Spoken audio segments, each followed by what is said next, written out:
Welcome to the Talk Chamber. Today, we are going to hear from another set of our Next-Gen 10 awardees. If you didn't listen to last week's episode, I highly encourage you to go back because those were 3 incredible young professionals who were sharing about their love for Memphis. And this week, we've got another 4 young professionals sharing about their love of Memphis. First up, I sat down with Dr. Desiree Burroughs-Ray. Let's hear what she has to say. Desiree, thank you so much for coming to the Talk Chamber today and just sitting down with me. I'm so excited to be here, Taylor. And also, these digs are really nice. Do you guys take consults? I think I might need some help in my house. For sure, for sure. So let's just start off with you telling us about yourself. Who are you, where you're from, what you do. Yeah. So my name is Desiree Burroughs-Ray. I'm from Little Rock, Arkansas, so right down the street. Growing up, trips to Memphis included the Pink Palace Museum and the Civil Rights Museum because that's what you do when you're 12 and you go on a field trip. For sure. I went to California for undergrad, came back to Little Rock for medical school, and then I decided I didn't want to be in Little Rock anymore. Don't tell anyone I said that. And I was like, where am I going to go? And when I came to Memphis to see the program as well as to see the training facilities, it's really the people that made me decide to come here. Honestly, it was a sense of community. I felt included, and I felt like these are people that weren't going to judge me for being myself, and I don't know how else to be except for myself. I'm currently a physician now, so I made it. Yay. I take care of adults and kids in the hospital, both at Le Bonheur Children's Hospital as well as Regional 1 Hospital. That is awesome, and we are so thankful for our incredible doctors. We would not be the city we are without you. So I want to talk a little bit about that in particular. You said your job prioritizes, as you put it, caring for Memphians. You could go anywhere in the world. Why do you care about helping Memphians specifically, and why do you choose to stay in Memphis? Yes. So when I was looking for a residency training program, what was important to me was the community and the patients that I was going to serve. I worked in public health for 2 years before I actually started medical school, and it really gave me a perspective of what the world looks like when you don't have health insurance, when you don't have health literacy, and that things that seem easy are not that easy. And as a result, people die, which is really sad. Yep. And shouldn't happen, especially if we have screening tools or medications to help them. And so when I came to Memphis and got a chance to look at the different hospitals that I was going to work at and the patients I was going to serve, these are the patients that I wanted to take care of. I wanted to take care of the patient that said, hey, I lost my medications, but I'm here because I still want to get better. My job is to help them get better. And if it's, hey, I know that you want me to stay in the hospital, but I've got to go home to my kids. So what are you going to do? All right, let's figure out a plan that allows you to get the medicines that you need. This isn't ideal. I don't recommend it. But let's make sure that we do all the things that we can do to keep you healthy, even if you can't be in the hospital right now because you have other priorities that are more important. Because although your health is number one to me, that's my job, is to keep you healthy. I recognize that outside of these 4 walls of this hospital, you have a life, you have commitments, you have responsibilities, you have people that depend on you. And my job is to try to keep you as healthy as possible so that you can do those things. And Memphis is such a great place for our healthcare sector. We, of course, you named 2 of the great hospitals that we have in our city, but we also, beyond just hospitals, we have, med tech. We have a great industry there, and it goes beyond just the hospital people, and that includes schools and med tech, all the things. Yeah. But it's such a great place to be for that. And again, I can't say it enough. We love and appreciate our doctors here in Memphis. We take great pride in the work that you guys do. Thank you. So my next question then is for young professionals, other young professionals, what advice do you have, or perhaps a call to action or something that you want them to do? So first and foremost, I want them to take a moment and just figure out what's important to them. Mm-hmm. Because honestly, you can be the best member of your community if you know what it is that is your talent, your passion, or your skill. Why? Because when you're doing the thing that you love and you enjoy, it's not work. When you're doing the thing that you love, if you have to stay a little bit later, if you got to get up a little bit earlier, it doesn't feel like work. And honestly, when you're a young professional, you're just trying to figure yourself out. And I get it. It wasn't too far away. Where it's like, you know what I really want to do? Make money. Right. And enjoy my money. And Right. I get that. I completely understand that. But at some point, you're like, man, I don't want to work all the time. And I would actually like to enjoy life. And what's funny is that actually is pretty similar to how I experienced residency when I moved here. My first 2 years, I went to the hospital, I went home. That's all I did. I didn't really do anything else. And then the last 2 years, I actually looked up and I was like, oh my gosh, I'm in this amazing city. Like, I can learn all and do all these things that I've always wanted to do. I'm not a runner. There's a 5K every month. Oh, and there's the St. Jude. Okay, let's see. Maybe I can be a runner. And suddenly I find myself going on like bikes to brunch or going on different like the Backbeats tour and really engaging with this city and developing a passion because I like history and learning more about what's around me for really understanding what it is that Memphis has.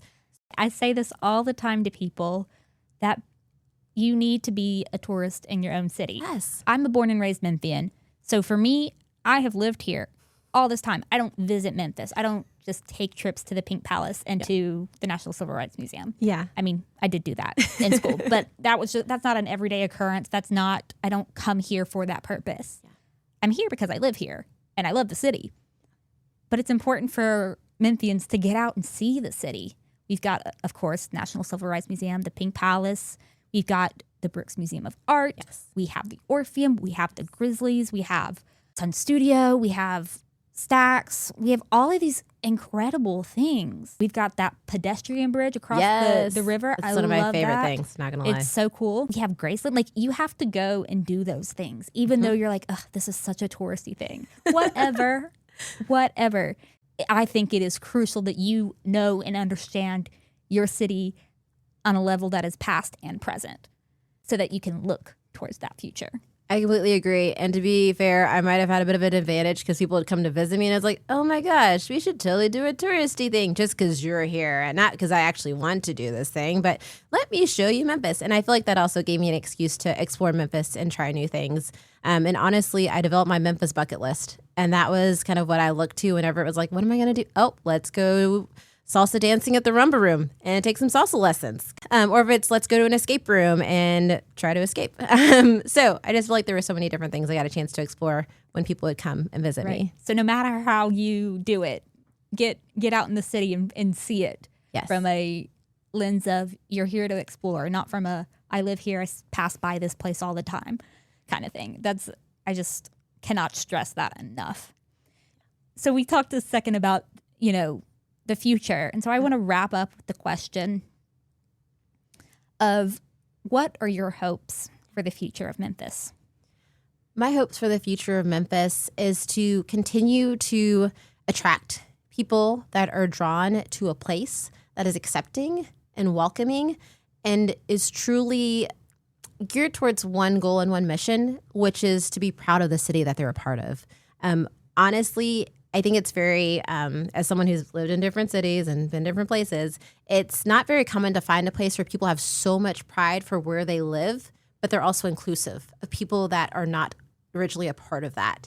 And that to me is extremely attractive. And I think that it allows young professionals who are coming here to work, because one thing I didn't realize until I branched out of my bubble in the medical realm as during my 3rd and 4th year here in Memphis, was that there are a lot of people that are coming here for the different industries that are in Memphis, and they're young professionals. And I was like, oh, there's so many people. You do what? This is amazing. So also getting a chance to make those connections and meet people in different industries and from different fields and being able to come together as a community to make this environment better.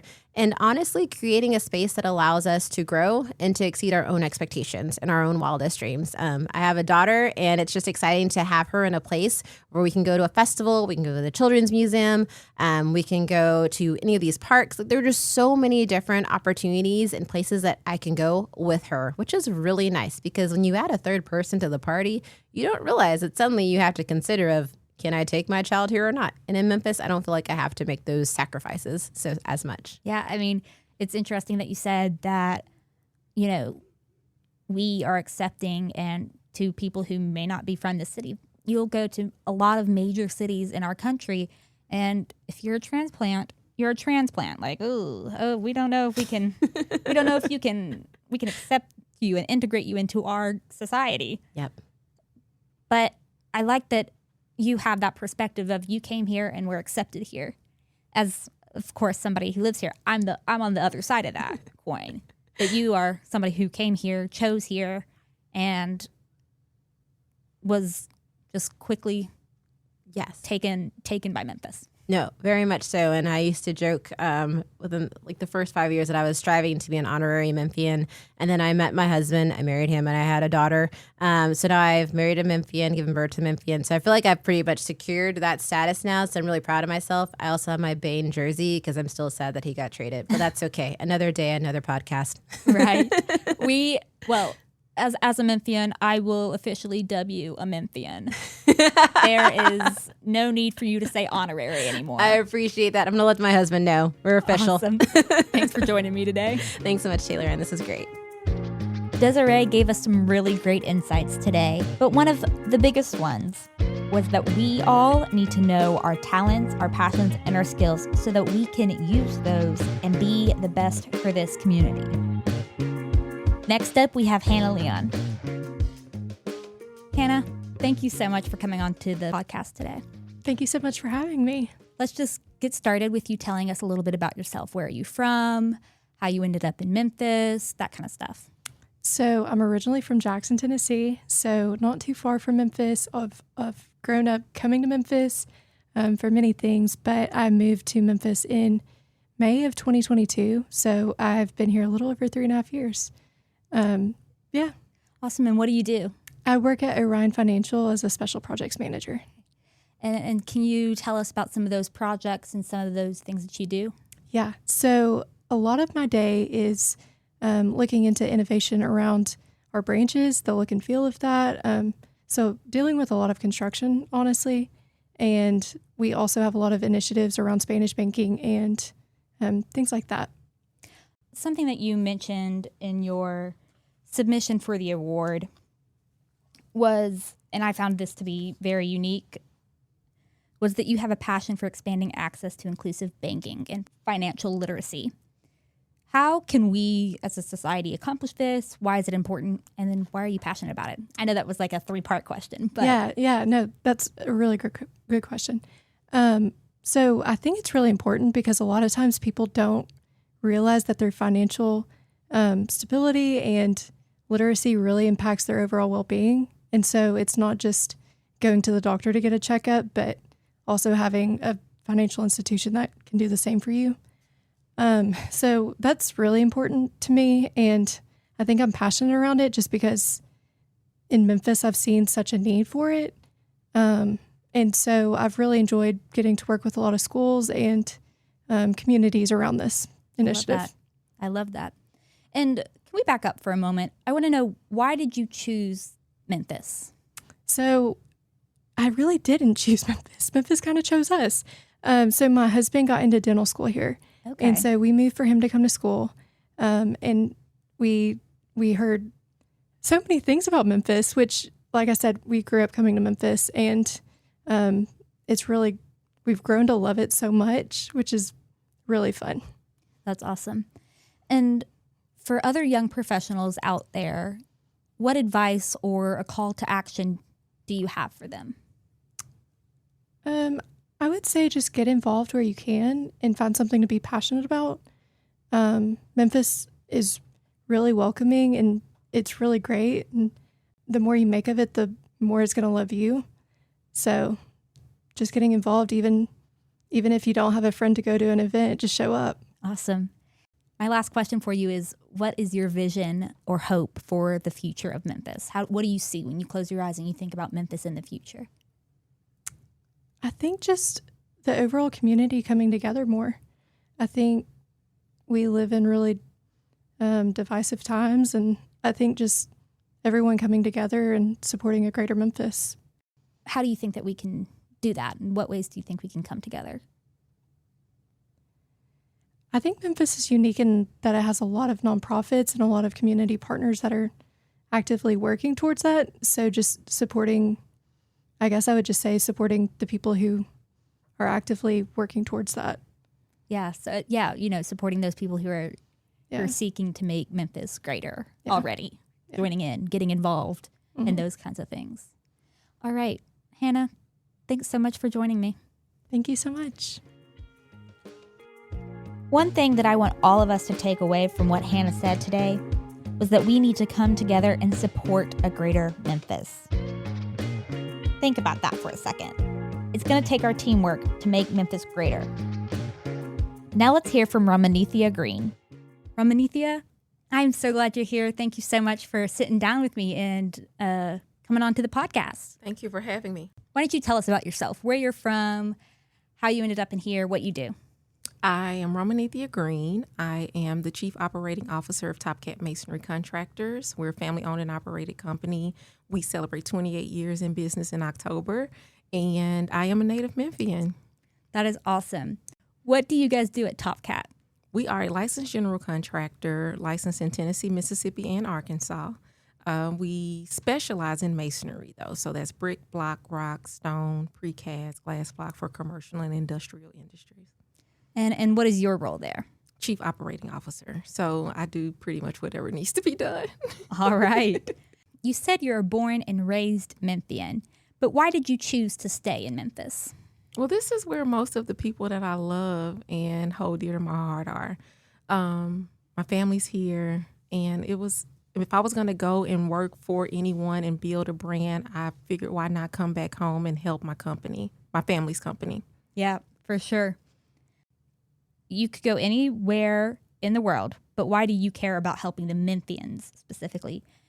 Just because it's home. I could go anywhere, but why take my talent somewhere else instead of helping the city that raised me? Right. You've got those deep connections here and those people that you value and care for. And it's Absolutely. kind of a roundabout sort of get good in, give it back. And get good out. Yeah. And I mean, if I want to go somewhere, I can always travel and go to those places, but this is home. This is home base, and that is awesome. Yeah. So my next question for you is about being a young professional. So you have experience, in the professional world, but as somebody who might be starting out or is in college and is looking to soon enter the career world, or even peers, because it's important that we learn from each other and discuss. Mm-hmm. What kind of advice, or do you have a call to action maybe that you would want to share with young professionals? Advice first. You don't have to have it all figured out. You sure don't. Every day that you have breath, you have an opportunity to try to get it right. And whatever that looks like, when you go into college, it's hard to know exactly what it is that you want. So if you don't, it's okay. Just try and do something. And it's okay if you fail. That means that you gave it a shot. And if it doesn't work, try something else. And the next thing I would say as a call to action would be just show up. I'll tell anyone, it doesn't have to always be grand gestures. Just do something, and that something will make a significant impact. It's interesting that you said that we young professionals, those in college, whoever, they don't have to figure it all out and have to do it right. But even as you get into the career world, do a job. Maybe it's a role that you kind of like, but eventually if you don't like it, it's okay to pivot. Else. Absolutely. I've read a lot of articles over the years that are always talking about, more people are pivoting mid-career than ever before, those kinds of headlines. It's never too late to start over. Right. You can always do something and make something different, change your life, achieve your dream, whatever it is at any point in your life. You can. That's something that excites me and gets me excited, especially knowing the talent and the opportunities people have here in Memphis. Yeah, you're not stuck, sometimes I know we may feel like we are, but you're never stuck. As long as, like I said, as long as you have breath in your body, you can do whatever it is that you want to do. All right. One last question for you. Okay. How are you making Memphis greater? By showing up and doing what I love and being around the people that I love. And that's what keeps me motivated to push through. Sometimes, it's difficult, but like I say, Memphis is home, and I would not want to see another city thrive more than I want to see my hometown thrive. Right. We want Memphis to thrive, and we want insiders and outsiders to all see Memphis and see it how we see it. Absolutely. Romanethia, thank you so much for coming on the show. Thank you for having me. There was one thing that I just absolutely loved that Romanethia said. She said that you are not stuck, especially in a city like Memphis, and I cannot agree more. If you want to change your career path, if you want to find a new hobby, if you want to get involved, Memphis is the place to do that. And there are so many opportunities here. Our final Next-Gen awardee is Zachary Amos. Zach's got some great insights to share with us today. Zach, thank you so much for coming to the Talk Chamber today. Thank you for having me. We are so glad to have you here. Let's just start off with you telling us about yourself.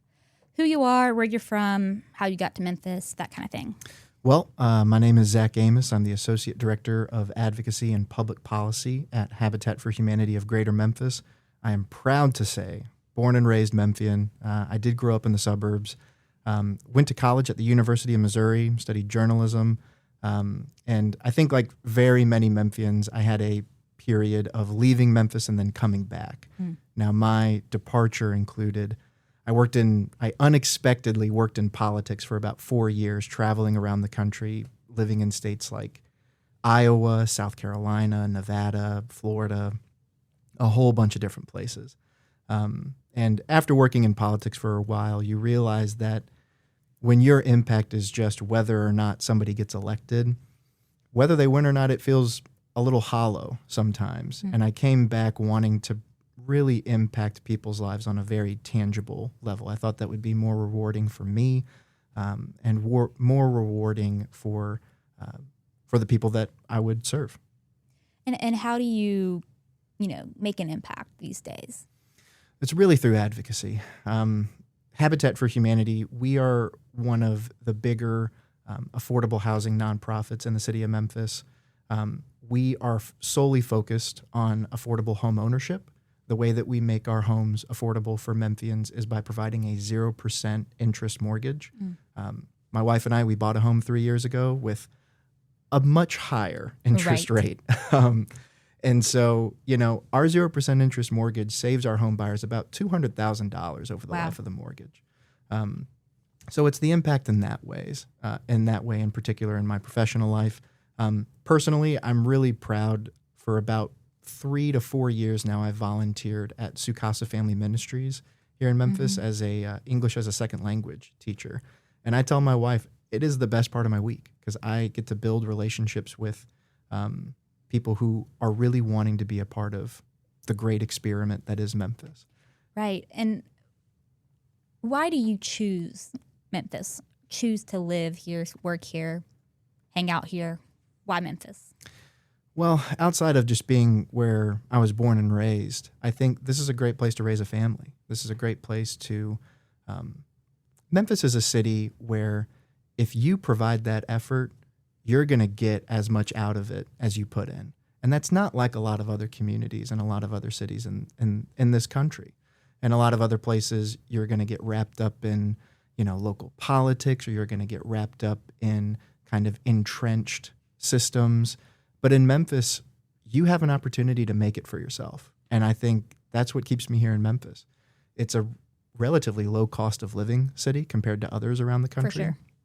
And with that, there are fewer barriers to your upward mobility because you're able to take home a lot of that pay and then create the life that you want to live. For sure.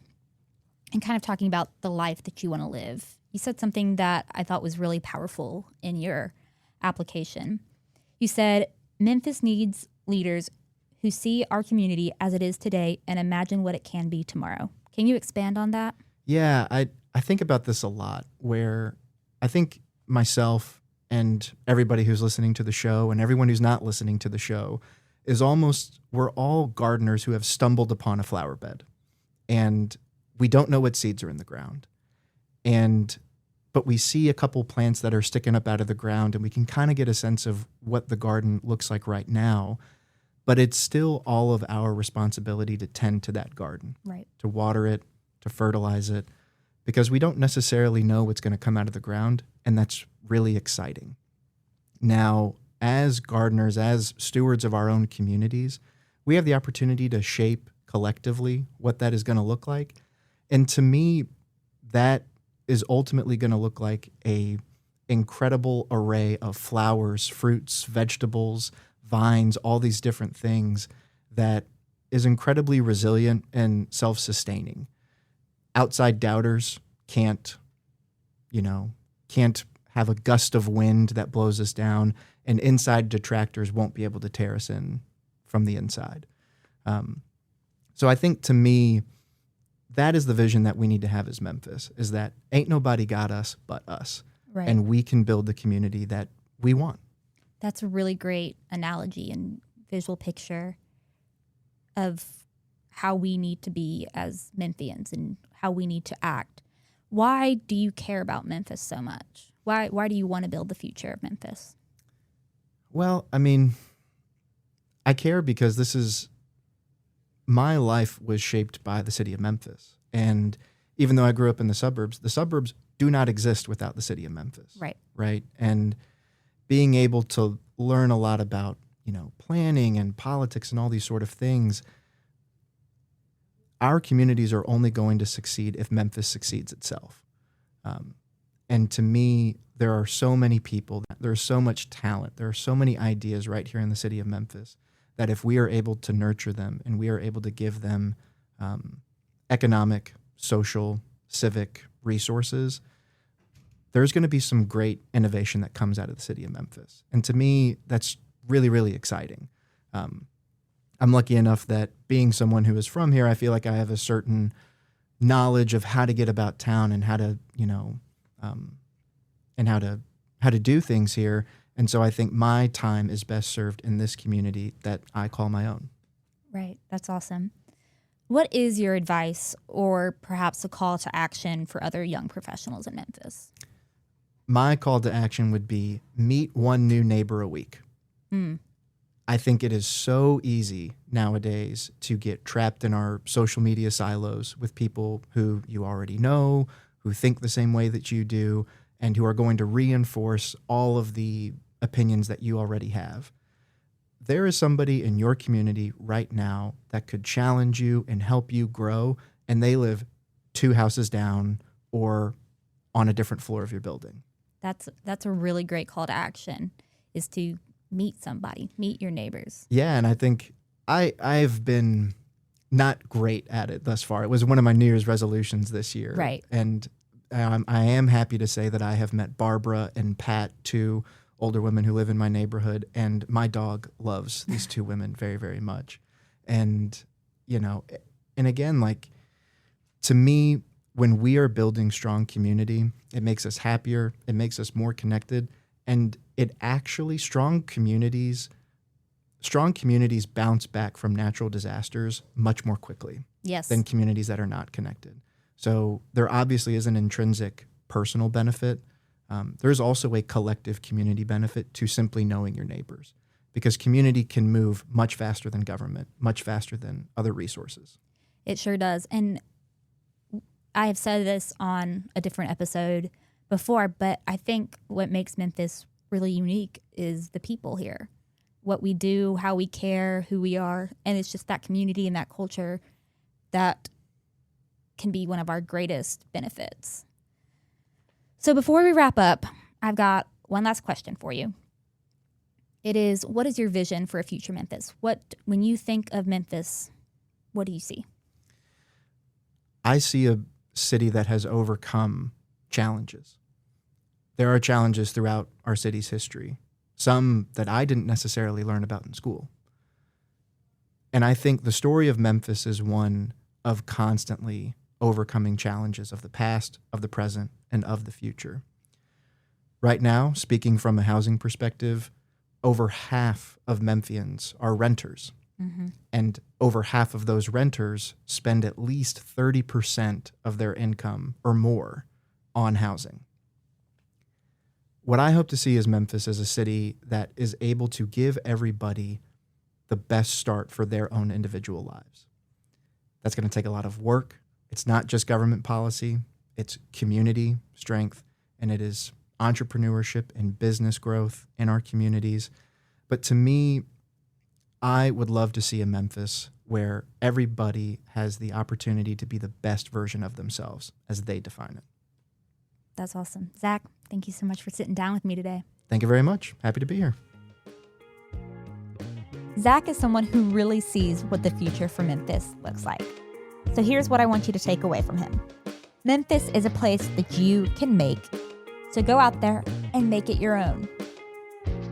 Thank you so much for listening to this episode of The Talk Chamber. We are so glad you're here.